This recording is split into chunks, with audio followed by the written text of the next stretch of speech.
Y pedimos todo esto en el nombre de Cristo. Amén.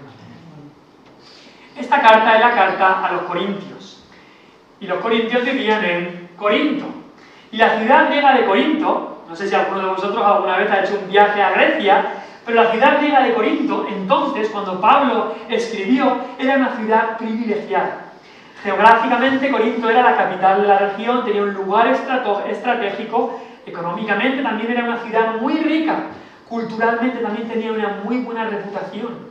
Corinto tenía un gran templo dedicado a la diosa Venus, era la ciudad principal de toda Grecia, no solo en autoridad, sino también en riqueza, magnificencia, en literatura, en arte y en lujos también, una ciudad rica. Pero el problema es que moralmente era una ciudad depravada y pecadora. De todas las ciudades del mundo antiguo, del mundo en el que Pablo, Juan, Pedro se movían, de todas las ciudades, Corinto era la más conocida por su inmoralidad y por su pecado. Ahora, nuestra situación en Occidente puede ser que se parezca bastante a la ciudad de Corintios, ¿sí? Somos muy privilegiados, hay mucho desarrollo, hay áreas como la economía que tenemos que decir si nos comparamos hace 50 años, hace 100, pues sí, estamos mucho mejor, hay desarrollo en las artes, en la ciencia, en la tecnología, pero moralmente nuestro mundo se está autodestruyendo. Llaman bueno aquellas cosas que son malas y que destruyen, a eso le llaman bueno. Cosas como el asesinato, como el adulterio, pero llaman malo aquellas cosas que son buenas, como la humildad o como el dominio propio. Lo tienen todo al revés. Y no creo que el mundo esté más mal que nunca, sino que simplemente en la sociedad en la que vivimos hay ciertos pecados, muchos pecados, que ahora están más accesibles que nunca. Mucho más al menos que hace 20 o 30 años. En Corinto, desgraciadamente, esa moralidad o inmoralidad de la cultura, esos estándares que tenían en la sociedad, se comenzaron a meter poco a poco en la iglesia. Pecados que Dios odiaba, pues la iglesia de Corinto no es que dijera que estaba bien, pero los toleraban, más o menos. Estaban confiando en la sabiduría y las filosofías del mundo y no en la sabiduría de Dios, y Pablo les tiene que hablar de eso. Pablo en esta carta de primera a los Corintios les echa la bronca, si se puede decir así. Hay muchos temas que el Espíritu Santo a través de Pablo tenía que tratar con los corintios. Y va de un tema a otro, había cosas importantes que tenían que ser tratadas. Y hoy hemos leído, ahí en el capítulo 2 y 3, que había divisiones en la iglesia, había peleas, y Pablo les amonesta, les reprende fuertemente por esto. Quizá nos podemos preguntar, ¿eran los corintios salvos? ¿Eran cristianos o no eran salvos? ¿Habían hecho solamente una profesión falsa de fe y ya está? ¿O eran salvos, pero no tenían fruto de salvación ninguno? ¿Vivían como los no creyentes? Pero espera, ¿eso es posible? ¿Ser salvo pero vivir totalmente como el mundo? O podríamos decir, no, eran cristianos carnales, pero ¿existe tal cosa como un cristiano carnal? Al leer este capítulo de Corintios, creo que hay preguntas que deberían aparecer en nuestra mente. Y hoy vamos a tratar en especial de hablar de un tema que creo que ha habido mucha confusión en la iglesia, en el mundo evangélico de hoy, y es la confusión del cristiano carnal. Vamos a tratar de ese tema, la confusión del cristiano carnal. ¿Has oído alguna vez ese término, un cristiano carnal?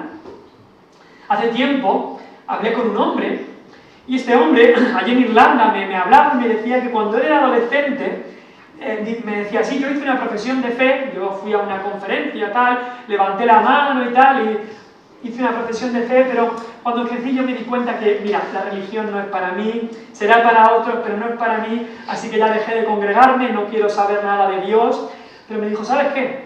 Mi padre piensa que yo estoy bien, porque como hice una profesión de fe, entonces, como hice la oración, como oré la oración y hice una profesión de fe, me dijo, entonces mi padre piensa que estoy bien, que estaré en la eternidad. Nos tenemos que preguntar, ¿es así? ¿Es así como nos dice la palabra de Dios? ¿Qué pasa con estas personas que sí hacen una profesión de fe, pero se queda en eso, se queda allí? Gracias a Dios en esta iglesia se ha enseñado por muchos años, tanto en las predicaciones como en la práctica, qué es lo que la Biblia define como un cristiano. Y esta confusión del cristiano carnal, que no es una nueva controversia, sino una antigua, desgraciadamente en el siglo pasado, en el siglo XX, se ha esparcido como la pólvora y sigue aún hoy presente, en muchas iglesias evangélicas. Así que creo que necesitamos saber los síntomas, saber las complicaciones o los problemas que hay, las contradicciones y también la cura o la solución para este gran problema que prolifera tanto en lo que llamamos el mundo cristiano o mundo evangélico. Vamos a ver 3 aspectos de este tipo de enseñanza: la descripción, las contradicciones que tiene y la solución a esta confusión tan grande. Y al tratar este tema iremos a distintos textos de la Biblia, así que te animo a que me acompañes a estos textos, a examinar, como los de Berea, examinar qué dice la palabra de Dios en cuanto a esta enseñanza que ha traído tanta confusión. Y al escuchar, espero que no escuches solamente como para tener información y ya está, como a lo mejor si pones un documental, obtienes información, sino que escuches hoy como si fuera tu propio médico, que te está diciendo un problema, que tienes una enfermedad y cómo sanarte de esto, qué hay que hacer para luchar contra estos peligros. Así que primero queremos ver la descripción de esta confusión, de esta enseñanza del cristiano carnal. Voy a hacer la descripción, no creo que es lo que enseña la palabra, pero voy a hacer la descripción de cómo se enseña esto. La idea del cristiano carnal divide a la humanidad en 3 categorías. Su pasaje bíblico principal es el que hemos leído aquí. Realmente es el único pasaje que utilizan para apoyar esta doctrina del cristiano carnal. Uno de los principales maestros de esta enseñanza dice que Pablo divide al hombre en 3 clases. El hombre natural, y podemos ir ahí a 1 Corintios 2:14, dice, pero el hombre natural no percibe las cosas que son del Espíritu de Dios. Así que dicen, primero es el hombre natural, el hombre de los sentidos, el hombre conforme nace, el hombre que no está renovado por el nuevo nacimiento. Después dicen, en segundo lugar, la segunda clase de personas es el hombre espiritual. Mira el versículo 15. En cambio, el espiritual juzga todas las cosas. Es el hombre renovado, lleno del Espíritu Santo y andando en el Espíritu en comunión plena con Dios. Están esos 2, el natural y el espiritual. Dice, y luego hay otro más. Está el carnal, el hombre carnal. Dicen, ese es el hombre de la carne, el que es un hombre renovado, pero anda aún en la carne y se queda como un bebé en Cristo. Así que cuando alguien profesa que es salvo, cuando alguien ora una oración de arrepentimiento y fe, pues prácticamente le dicen, mira, después que tú te conviertes tienes que tomar una decisión. Por un lado puedes crecer en la gracia y ser un cristiano espiritual, o quedarte como un bebé, vivir como el mundo y ser un cristiano carnal. Hay esas 2 opciones. Por supuesto, enseñan claramente que el camino espiritual es el mejor, pero que el carnal es pasable. Presentan la santidad como algo bueno, pero no como algo necesario. Dicen a los recién convertidos, mira, Cristo es tu Salvador, pero ahora tú tienes que hacerle tu Señor.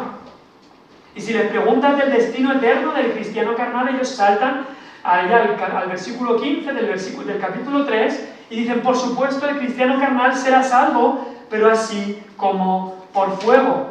Como dice ahí, si bien él mismo será salvo, pero así como por fuego. Dicen, por supuesto, que será salvo, pero como todas sus obras y su vida es como madera, heno y hojarasca. La idea es que el hombre puede ser salvo, pero aún así llevar una vida continua, habitual, de carnalidad y pecado, andando en la carne y aún así ir al cielo.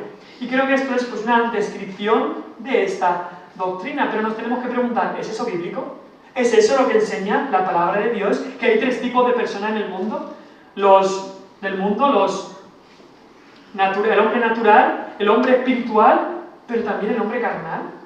Ahora, antes de responder a esta pregunta, déjame dejar 3 cosas bien claras. Primero, no estamos hablando del hecho de que haya carnalidad o no en el cristiano. Por supuesto que el cristiano tenemos aún la carne con nosotros. Pablo lo habla de muchas maneras, Romanos 8, Romanos 7, tenemos que luchar contra la carne, crucificar nuestra carne. Todo cristiano lucha y debe luchar con el pecado restante en su naturaleza, y la Biblia habla de esta lucha, y la experiencia cristiana lo reafirma, la experiencia de cada uno de nosotros. Ahora, tampoco estamos diciendo que un hombre es salvo por una vida de santidad, no hay ni una buena obra que te gane ni un centímetro de cielo a ti, no, somos salvos por gracia, regalo de Dios, inmerecido, por medio de la fe, no por obras para que nadie se gloríe. Pero la Biblia dice, por otro lado, que somos salvados por la fe, pero somos salvados para buenas obras. Las buenas obras son la evidencia de la verdadera salvación. La misma Biblia que dice que el que no naciere de nuevo no puede ver el reino de Dios, también dice, sin santidad nadie verá al Señor. Ahora, la última cosa que quiero dejar clara es que no estamos tratando con este tema para que nosotros nos pongamos como jueces para dictaminar quién es salvo y quién no. Dios es el juez y no nosotros. Él, como vimos la semana pasada, Dios mira el corazón. Nosotros muchas veces miramos lo que está enfrente de nuestros ojos, pero Dios mira el corazón. Esto lo que tenemos que hacer es para examinarnos a nosotros mismos antes que a los demás. Aunque la Biblia nos llama a tener discernimiento, a conocerlos por los frutos, pero nosotros no somos los que dictaminamos, porque nosotros no vemos toda la vida y todo el corazón de una persona. Solo vemos lo que está delante nuestra. Ahora que hemos definido lo que es esta idea o doctrina del cristiano carnal, vamos a ver las contradicciones y los errores que hay en esto. En segundo lugar, la contradicción de esta enseñanza. Y lo primero que quiero ver en cuanto a la primera contradicción es que está en desacuerdo con la Biblia. Está en desacuerdo con la Biblia. ¿Por qué? Porque este término no es un término que encontremos normalmente en la Biblia. En realidad, la idea del cristiano carnal es una contradicción de términos. ¿Qué significa cristiano?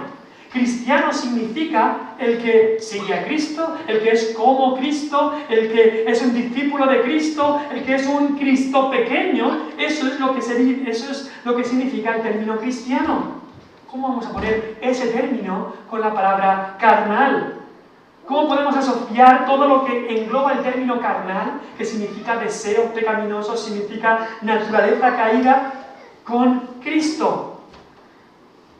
Estos dos términos son exclusivos, no se mezclan y no se deberían poner juntos, porque si alguno está en Cristo, nueva criatura es, las cosas viejas pasaron y aquí todas son hechas nuevas, y la Biblia lo deja bien claro. Tanto en el Antiguo como en el Nuevo Testamento, la Biblia habla de dos clases de personas. Dos, y ya está en el mundo entero. Aquellos que están en Cristo y aquellos que no están en Cristo. Los justos y los injustos. Ahora, los justos son no por ellos mismos, sino porque tienen la justicia de Cristo, pero sí son declarados justos por Dios. Los justos y los injustos, el sabio y el necio, el que está espiritualmente vivo porque ha nacido de nuevo y el que sigue espiritualmente muerto en sus delitos y pecados.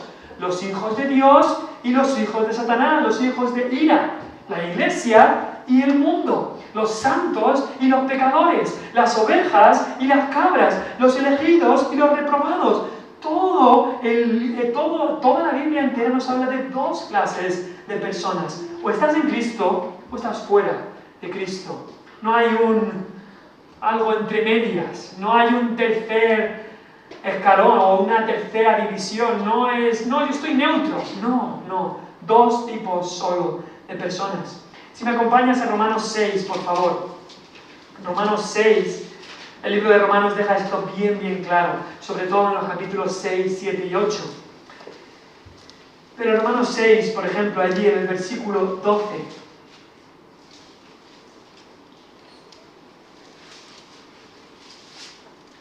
Porque la Biblia nos deja claro dos cosas, y dos cosas que pueden parecer, ¿cómo junto todo esto? Que el cristiano va a vivir en santidad y que el cristiano debe vivir en santidad. Y las dos cosas no se contradicen.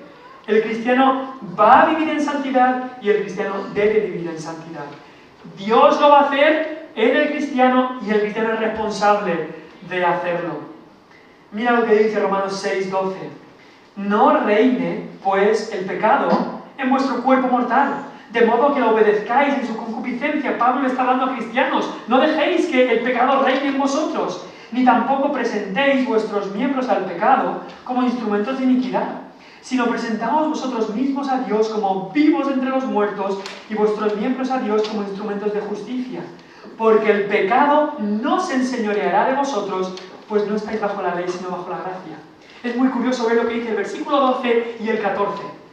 El versículo 12 está diciendo que el pecado no se enseñoree de vosotros. Sois responsables en eso.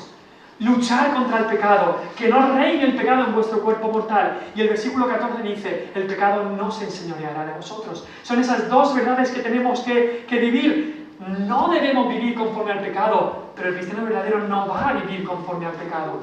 El pecado no se enseñoreará de vosotros y que el pecado no se enseñoree de vosotros. No sé si entendéis las dos cosas que estamos hablando. Hay una responsabilidad clara nuestra de luchar contra el pecado, pero también una promesa clara de Dios, de que aquellos que son suyos, Él les ayudará, Él les dará la victoria contra el pecado.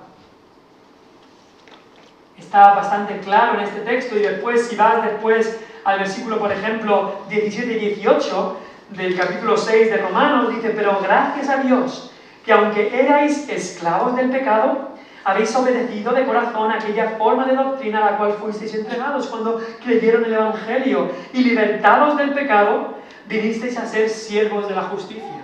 Mucha gente habla: ¡ay, la libertad cristiana! Tengo la libertad para hacer lo que me dé la gana. Pues no.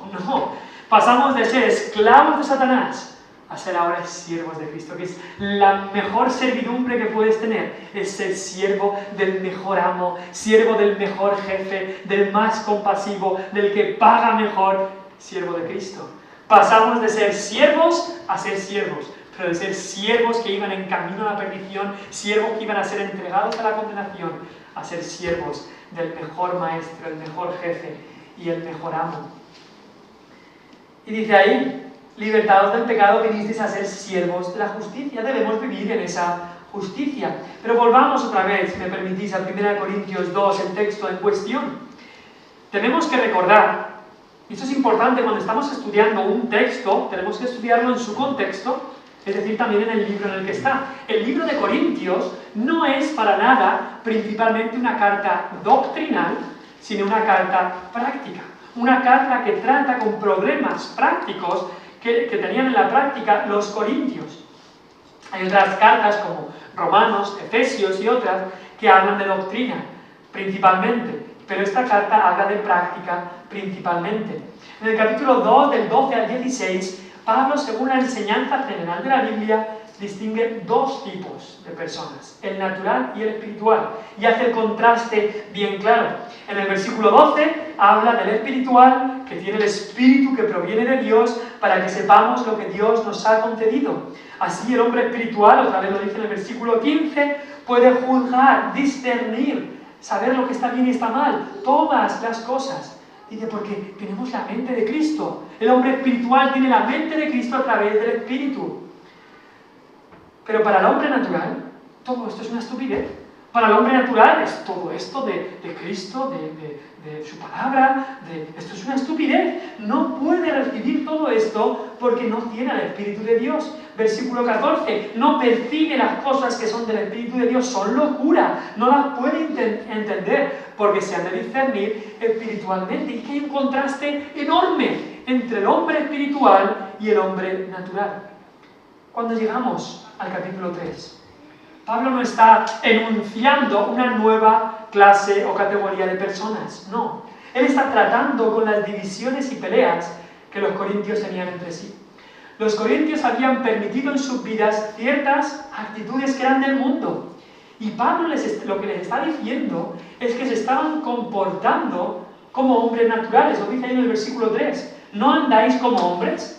En esta área de sus vidas, en esta área en cuanto a las peleas y las divisiones, se estaban comportando como el mundo. Ahora el cristiano verdadero, el hombre espiritual, puede haber ciertas áreas de nuestra vida que estemos copiando al mundo. Ciertas áreas de nuestra vida que estamos cayendo en pecado, por supuesto que lo hay.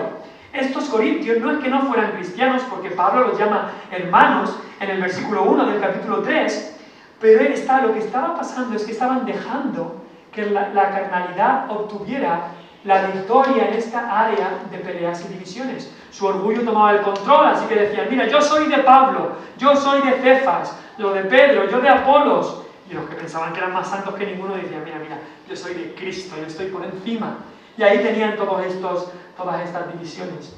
No era que estaban viviendo una vida continua en la carne, en el mundo, en pecado. Es que en esta área Pablo les dice, estáis viviendo como el hombre natural, en esta área.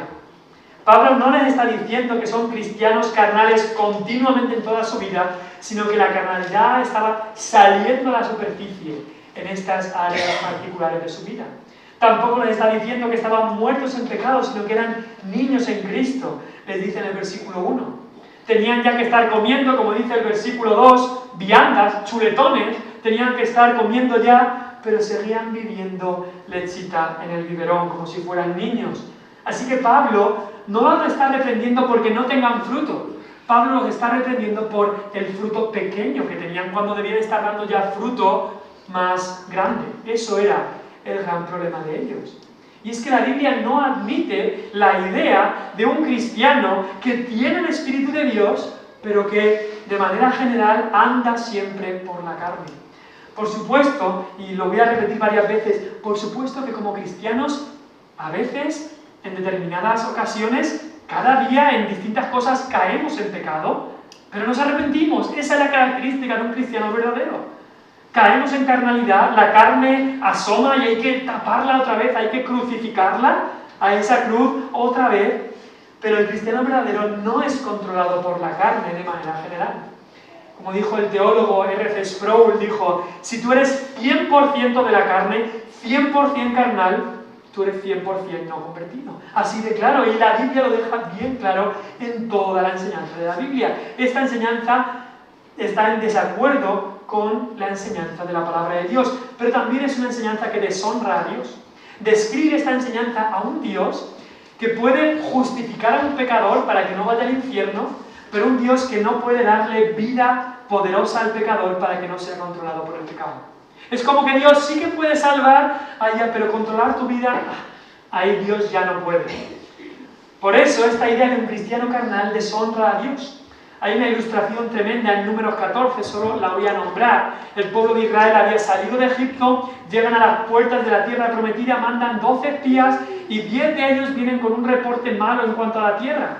Y se rebelan contra el Señor y dicen, no vamos a ir para allá porque vamos a morir, volvámonos a Egipto. Y Dios viene en juicio y le dice a Moisés, Moisés, aparta, voy a destruir a este pueblo por su pecado. Y de ti, Moisés, haré otro pueblo y te daré otro pueblo para que lo guíes, porque este pueblo me ha deshonrado. ¿Y qué le dice Moisés? Moisés intercede por el pueblo y le dice a Dios, Dios, no lo hagas, no lo hagas. Mira, por amor a tu propio nombre no lo hagas y por tu reputación entre las naciones. Y le dice esto en Números 14, 16, le dice, mira, si las naciones escuchan que los has destruido, van a decir, mira, Dios sí que pudo sacarlos de Egipto, pero Dios no pudo introducirlos en la tierra prometida. De la misma manera hoy escuchamos a gente que dice, sí, Dios pudo salvarme de la paga del pecado, de la condenación, yo ya no voy al infierno, pero Dios no puede salvar del poder del pecado, no puede hacer santos. Así mucha gente hoy que se llama cristiano vive en su vida como el mundo conforme a la carne. Puedo ser salvo del infierno, pero no tengo que ser santo. Piénsalo. Para un hombre de negocios esto sería el chollo más grande que hay. Mira, en este negocio no tengo ninguna responsabilidad, no tengo que dar nada, solo tengo que firmar aquí y ya estoy dentro, y aunque sí es verdad que no me lleve todas las recompensas del plan, aún así me llevo el principal beneficio del plan. Porque aquellos que enseñan esta enseñanza y dicen, el cristiano carnal va a perder todas las recompensas, pero estará en el cielo. Vive toda su vida en pecado, pero aún así estará en el cielo. Pero la Biblia dice que los que son de la carne piensan en las cosas de la carne, los que son del Espíritu en las cosas del Espíritu, que si alguno está en Cristo, nueva criatura es. Lo pasado, las cosas viejas pasaron, y aquí todas son hechas nuevas. Cristo tenía una palabra sola, para aquellos que hacían esto, que profesaban una cosa y vivían otra completamente distinta. Y Cristo los llamaba hipócritas, una palabra dura. Nosotros en el mundo evangélico hemos suavizado la palabra y les llamamos cristianos carnales, y eso es una gran deshonra para el nombre de Dios. Ahora, ¿qué pasa con alguien que se aparta? ¿Qué pasa con un cristiano tibio, digamos? ¿Qué pasa cuando vemos a alguien que profesa salvación y por un tiempo parece que hay evidencias verdaderas de ello, pero algo pasa y se desvían y comienzan a vivir como el mundo, ya por un tiempo prolongado en su vida? ¿Qué deberíamos pensar? ¿Qué deberíamos hacer? Pues, en cuanto a esas personas que hay un fruto mixto, que parece que han dado fruto verdadero, pero luego por muchos años se alejan y no hay fruto verdadero, pues no podemos afirmar con certeza o si son salvos o no, eso solo lo sabe Dios. Cristo nos dijo, por sus frutos los conoceréis, pero cuando el fruto es contradictorio, solo Dios sabe en esos casos qué es lo que tenemos que hacer. Llamarles al arrepentimiento, porque lo que necesitan sean ovejas desviadas, que el buen pastor tiene que ir a traerlas, o sean cabras aún, sea una u otra, lo que necesitan es venir a Cristo y arrepentirse de sus pecados. Eso es lo que necesitan. El mismo rey David, lo estudiaremos dentro de unas semanas, pero el mismo rey David tuvo un tiempo de su vida quizás por un año entero y se alejó del Señor. Un año que no fue a luchar la guerra, un año que se quedó descansando en su casa, un año que pecó en adulterio con Betsabé, un año que incluso llegó a mandar matar al marido de Betsabé, un año que decimos, pero tiene que estar muy alejado de Dios. Si la historia de David acabara ahí, nos preguntaríamos todo, pero ¿este hombre era salvo o no? Habría esa duda, porque habíamos visto frutos buenos, pero luego vemos esto. Pero vemos que el buen pastor fue a rescatar a su oveja. David, que había escrito el Salmo 23, Señor es mi pastor, ese pastor de David fue a buscarlo y lo rescató de las montañas y lo trajo otra vez a él. Y vemos en el Salmo 51 como David se arrepintió de sus pecados y Cristo y Dios lo restauró. ¿Por qué? Porque el buen pastor, ¿sabes qué? El buen pastor siempre va a ir a buscar la verdadera oveja. Va a ir a buscarla. Esté donde esté, lo lejos que haya llegado. Si es oveja verdadera, el buen pastor irá a rescatarla y a traerla otra vez al redil. O dicho de otra manera, en Filipenses 1:6, el que comenzó en vosotros la buena obra, la perfeccionará hasta el día de Jesucristo. Dios no se deja una obra a medio hacer. Pero en tercer lugar, esta enseñanza del cristiano carnal desacredita la santidad. Hace de la santidad una opción, pero como hemos visto, la Biblia dice que sin santidad nadie verá al Señor. La santidad es necesaria en el cristiano. No que la santidad nos hace salvos, sino que la santidad o la santificación es una evidencia de que somos salvos. Es un proceso, por supuesto, en el que estamos y es una evidencia de que en realidad somos salvos. Pero sin esta santificación no hay evidencia de salvación. Sin ella no hay salvación. No hay evidencia de salvación y aquellos que no ha habido santidad nunca en sus vidas no verán al Señor. Como dice ahí, sin santidad nadie verá al Señor.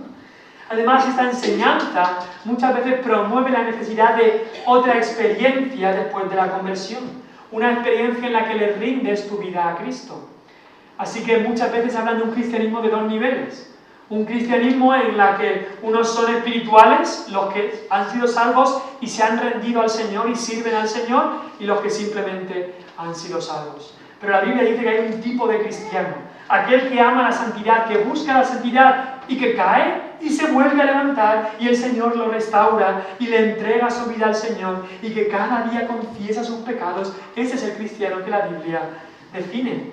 Si vamos a otro texto en Gálatas 5, si me acompañáis a Gálatas, el capítulo 5, el versículo 16 al 25. Gálatas 5, del 16 al 25.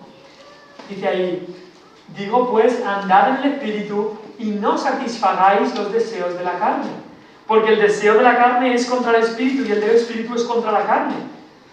Y estos se oponen entre sí para que no hagáis lo que quisierais. La vida del cristiano es una vida de lucha. El no cristiano no tiene lucha. Vive en el pecado sin problema. Pero el cristiano tiene una lucha. Hay una cosa que quieres hacer, que tu carne quiere hacer, pero luego el Espíritu te dice lo que Dios dice y hay esa lucha. Y decía el apóstol Pablo, lo que quiero eso hago y lo que no quiero eso hago y hay una lucha, una batalla en mí. Dice, versículo 18, pero si sois guiados por el Espíritu no estáis bajo la ley.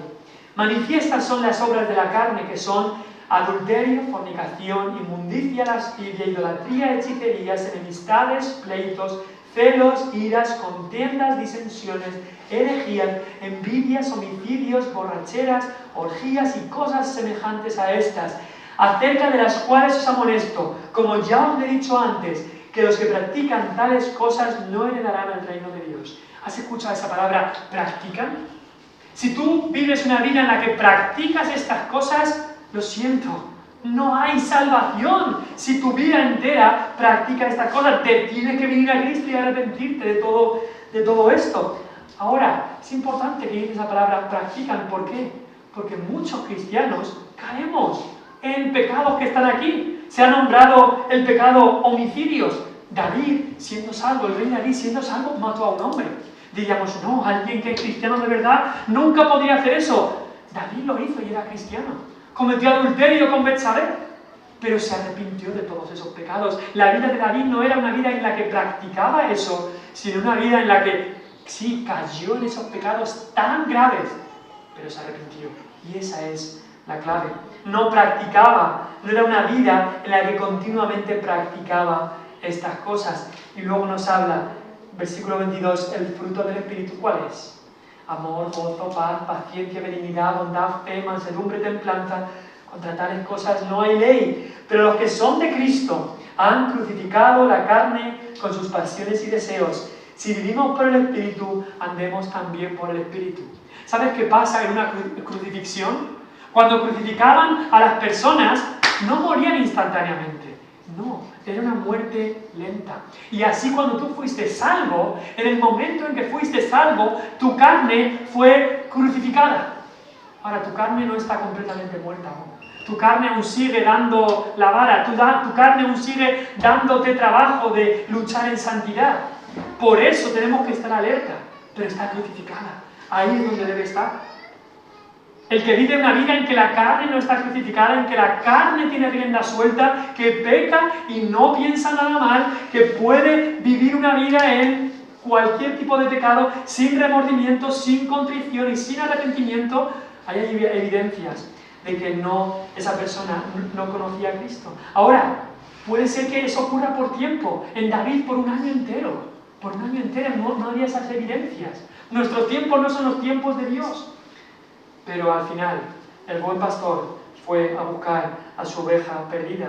Dice Proverbios 24, 16, 7 veces cae el justo y vuelve a levantarse, mas los impíos caerán en el mal. Aquí en la Sierra de Segura, rodeados de montañas, a muchos os gusta subir montañas seguramente, pero la vida del cristiano es así. Muchas veces subes una montaña y te tropiezas, pero te levantas y después sigues subiendo. A lo mejor subes la montaña y luego hay una bajada un poco, pero luego tienes que subir otra vez. Pero al final, si te alejas un poco y ves a ese montañista, vas a ver que ha habido una subida. Una subida, aunque ha habido sus bajadas, sus momentos difíciles, sus momentos de duda, sus momentos de quizá alejarse, sus momentos de frialdad, pero al alejarse ves que ha habido una subida, un crecer en gracia y en el conocimiento del Señor Jesús. Y ese es el caso del verdadero cristiano. Por eso esta enseñanza del cristiano carnal, de alguien que puede profesar una cosa, pero vivir continuamente en otra, es una enseñanza que no solo está en desacuerdo con la Biblia y deshonra a Dios, sino que desacredita la verdadera santidad y también desplaza la seguridad eterna que podemos tener de su fundamento. Y creo que este es un problema que muchos jóvenes tienen, porque yo tenía este problema cuando era joven, la falta de seguridad de si soy salvo o no. Yo veía a otra gente mayor que contaba sus testimonios de cómo antes vivían en el mundo y cómo cuando vinieron a Cristo hubo un cambio completo, dejaron el pecado, vinieron a Cristo. Y claro, yo me había criado en un hogar cristiano y yo decía, en mi vida no ha habido ese cambio radical. ¿Cómo puedo tener yo seguridad de ser salvo? Y me acuerdo a los 5 años hice una oración y yo no sabía si era salvo o no y seguí viviendo pues me acuerdo en el colegio y un poco en el instituto, no quería saber nada de Dios, no oraba, o sea, ni oraba ni leía la Biblia, prácticamente nada, mentía a mis padres, tal, y luego a los 12 años el Señor pues me llevó a otra vez venir a Él y decir, mi vida no está bien, y vine a Él otra vez, pero seguía con dudas muchas veces. Ahora, quizá otros que hay aquí también has tenido dudas de tu salvación y te preguntas, ¿soy salvo? Ahora, en la salvación siempre hay una transformación radical. Quizá no es externa, pero sí que es interna. Ahora, ¿qué pasa con esta enseñanza del cristiano carnal? Pues ocurre que muchos verdaderos cristianos no pueden encontrar seguridad de salvación y muchos falsos cristianos sí que encuentran una falsa seguridad. ¿Por qué es esto? Porque para tener esta seguridad, en vez de mirar a la obra acabada de Cristo en la cruz, en vez de mirar a Cristo, miramos en esta enseñanza del cristiano carnal a nuestra decisión. ¿Cómo fue nuestra decisión de venir a Cristo, de orar esta oración? Y entonces yo he escuchado a muchos diciendo, mira, si tú fuiste sincero de verdad cuando hiciste esa oración, entonces eres salvo y ya no importa lo que hagas, eres salvo para siempre. Y entonces te preguntas, ¿yo fui sincero cuando hice esta oración?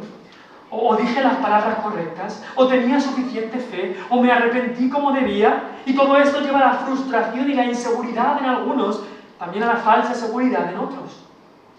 Hace más de 10 años estaba en un campamento de jóvenes y hubo un tiempo de testimonios. Eran jóvenes bastante pequeños, de 10 a 14 años más o menos. Hubo un tiempo de testimonios. Una chica de 12 años se levantó y dijo que hace unos años ella había recibido al Señor, había sido salva, pero que después volvió a casa y no tenía ningún deseo de servir a Dios, caía en pecado, entonces le entraban dudas de su salvación. Pero alguien le dijo que la mejor manera de luchar contra las dudas era enfocándose en el momento en el que ella había orado esa oración y recordando una y otra vez ese momento, y en cómo oró y en lo sincero que ella fue, y en cómo después de orar esa oración ella escribió su nombre y la fecha con un boli en su Biblia, en una Biblia. Así que esta chica dijo, aún tengo el boli con el que escribí esas palabras en la Biblia. Así que cuando me entran dudas de mi salvación, cojo el boli, lo miro y eso me ayuda a estar tranquila de que como yo escribí eso, hice esa oración, voy a ser salva. Es completamente equivocado. Cuando nos entran dudas de salvación, no hay que mirar a mí, ni mi decisión, ni el boli con el que escribí nada, sino mirar a Cristo, mirarle a Él, su obra acabada. Cristo ha muerto por mis pecados, creo que yo soy pecador y que Él es mi gran Salvador, entonces puedo estar tranquilo, porque su obra es suficiente. No mirarme a mí, no mirar a ningún pastor que me haya declarado salvo ni nada así, sino mirar a Cristo, solamente a Él, mirar a su gracia, no a mi fe, mirar a su gracia, mirar a su obra de salvación, no a mi oración, ni a ninguna obra mía. Cuando tengas dudas, joven o mayor, mira a Cristo, búscale en su palabra, mira a Cristo, ven a Él, ven a Él. Mira cómo hizo David en el Salmo 51 después de su pecado. Sí había dudas en su corazón. Incluso le dice a Dios, no me eches de delante de ti y no quites de mí tu Santo Espíritu. Las dudas no siempre son malas si las dudas nos lanzan a los pies de Cristo. Eso es como deberíamos actuar. ¿Quieres seguridad de vida eterna? ¿Quieres saber si de verdad eres salvo o no? ¿Quieres saber si esta noche mueres, dónde va a ir tu alma? Mira a Cristo, ve a Él. Él ofrece salvación a todo el que viene a Él. Él dice, yo doy vida y vida en abundancia. Y cuanto más miremos al Cordero de Dios, nos daremos cuenta, si de verdad somos salvos, que Él nos ha salvado y nos ha dado vida eterna. Y si no lo somos, entonces nos daremos cuenta que tenemos que venir a Él y darle toda nuestra vida. No darle un poquito de mi vida y ya vivo lo demás para mí, no, darle toda mi vida. Primera de Juan 2, 15 y 17 dice, no améis al mundo, ni las cosas que hay en el mundo. Si alguno ama al mundo, el amor del Padre no está en él. La solución para esta falsa doctrina del cristiano carnal, el cristiano que vive continuamente en la carne, ¿cómo podemos evitar la confusión que esta enseñanza trae? Pues primeramente volviendo a las Escrituras. Volviendo a las Escrituras. Pablo le dijo a los corintios en que el Espíritu nos enseña a acomodar, a discernir, a acomodar lo espiritual a lo espiritual. Debemos comparar Escritura con Escritura. Si solo tienes un pasaje para una enseñanza, una doctrina tan importante, y todos los otros pasajes dicen algo bien distinto, entonces no tienes ningún pasaje, porque ese pasaje tampoco estará enseñando eso. Y mucha gente que cree en esta doctrina del cristiano carnal, pues lo han leído en 1 Corintios 3, ¿no dice que hay cristianos carnales o algo así? O lo han escuchado de un pastor y ya está, y no han indagado en la palabra de Dios. Volvamos a las Escrituras, pero también examinémonos a nosotros mismos. Es lo que Pablo le dice a los corintios en 2 Corintios 13:5. Examinaos a vosotros mismos si estáis en la fe. Probaos a vosotros mismos. ¿O no os conocéis a vosotros mismos que Jesucristo está en vosotros, a menos que estéis reprobados? Dios quiere que nos examinemos a la luz de Cristo y su palabra. Ahora vamos a celebrar, Dios mediante, la cena del Señor. Y debemos examinarnos a nosotros mismos. A la luz de la Escritura debemos examinar nuestro corazón. Y en tercer lugar, la solución es morir al pecado. Si eres cristiano, de verdad, entonces tu carne debería estar crucificada con tus pasiones y deseos. Ir crucificándola cada vez más allí en tu ser. Morir al pecado. No hay tal cosa como un cristiano carnal continuo. Si es verdad que cada cristiano, aún tenemos la carne con nosotros y hasta el día que estemos en la presencia de Dios, aún la arrastraremos, pero por eso debemos mirar a Cristo, morir al pecado y a la carne. En la vida del hombre natural no hay guerra. Está en paz con Satanás, en paz con el pecado. Pero en la vida del hombre espiritual hay gran guerra. Entre el cristiano, entre el espíritu, y la carne. Hay una guerra tremenda. Hay veces que caeremos, sí, pero 7 veces cae el justo y vuelve a levantarse. El general francés Charles de Gaulle, en la Segunda Guerra Mundial, dijo estas palabras en cuanto a Francia. Dijo: Francia, sí, ha perdido una batalla, pero aún no ha perdido la guerra. Francia ha perdido una batalla, pero Francia no ha perdido la guerra. Y lo mismo nos ocurre en la vida de los cristianos. Muchas veces perdemos una batalla, pero no hemos perdido la guerra. No nos vengamos abajo, porque el que comenzó en nosotros la buena obra la perfeccionará hasta el día de Jesucristo. Acude a Él, tráele tus pecados, tráele tus cargas y Él la llevará. Incluso el mismo apóstol Pablo reconocía en Romanos 7, no lo vamos a leer por falta de tiempo, pero reconocía esta batalla. Incluso dice: sabemos que la ley es espiritual, dice estas palabras, pero yo soy carnal, vendido al pecado, porque lo que hago no lo entiendo, pues no hago lo que quiero, sino lo que aborrezco, eso hago. El apóstol Pablo no era un cristiano carnal tal como se define ahora. Él no era un cristiano dominado por la carne, sino un cristiano que se daba cuenta y que tenía problemas con la carne, como cada uno de nosotros, y luchaba contra esa carne. Él mismo decía: con Cristo estoy juntamente crucificado. Ya no vivo yo, mas vive Cristo en mí. Entreguemos nuestra carne a una muerte lenta. No la carne física, no estamos hablando de carne física, sino los deseos pecaminosos, la carne en cuanto a nuestro espíritu caído y nuestros deseos pecaminosos. Entreguémosle a una muerte gradual, porque la vida cristiana es una muerte lenta a la carne. Te pregunto, ¿es esa la realidad de tu vida? Si no, en Cristo es donde hay victoria. Tenemos que darnos cuenta que la salvación no es una decisión, la salvación es una transformación. Quizás estés aquí, escuchas todo esto, pero lo que necesitas tú es venir a Cristo por primera vez, porque nunca has venido a Él, nunca has creído en Él como tu Señor y Salvador, nunca has venido trayéndole tus pecados y diciendo: Cristo, sálvame. Si es así, ven hoy, no esperes más, ven hoy. Quizá tú crees que eres salvo, pero has estado confiando simplemente en una decisión o confiando realmente en Cristo. Vamos a orar y después ya pasaremos directamente a celebrar la cena del Señor.